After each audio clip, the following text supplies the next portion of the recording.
मारिया की हालत को देख मदर उसे उसके कमरे के बिस्तर पर ही लिटा देती है।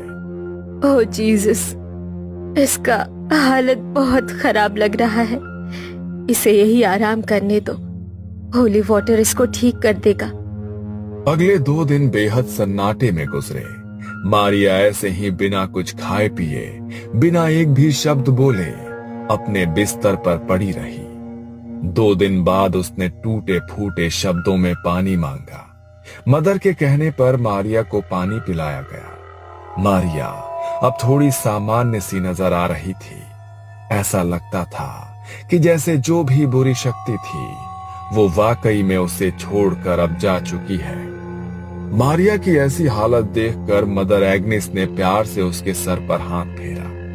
कुछ खाओगी? मारिया ने हाँ में गर्दन हिलाई और फिर कई दिनों के बाद मारिया ने भर पेट खाना खाया। वो खाती ही जा रही थी जैसे न जाने कितने सालों से भूखी हो। जैसे जैसे समय बीत रहा था, मारिया के खाने की गति और तरीका बदलते जा रहा था। मारिया का पूरा मुंह खाने से सन गया था। खाना खाने के बाद मारिया कुछ अलग सी नजर आने लगी थी। एक बार फिर उसकी आंखें बदलने लगी और वो कुछ अजीब सी भाषा में बड़बड़ाने लगी। ये बार बार अलग भाषाओं में बोल रही है, लेकिन इसने इतनी सारी भाषाएं सीखी कब? आप तो कह रही थी ये अनाथ आश्रम में रहकर पढ़ी है। क्या वहाँ पर ये सब भी सिखाते हैं? और आपने उसे खाना खाते हुए देखा?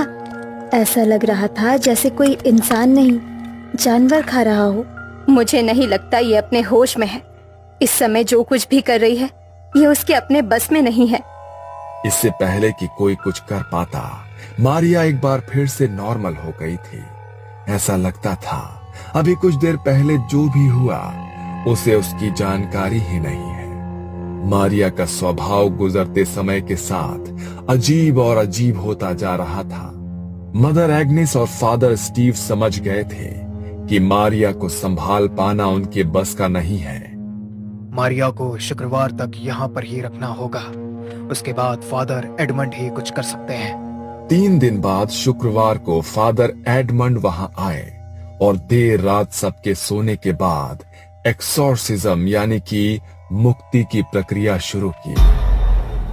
मारिया को एक कुर्सी पर बांध दिया गया। उसके चारों ओर क्रॉस और जलती मोमबत्तियां रखकर पवित्र जल का छिड़काव कर दिया गया और उसी के साथ फादर ने मंत्र पढ़ने शुरू कर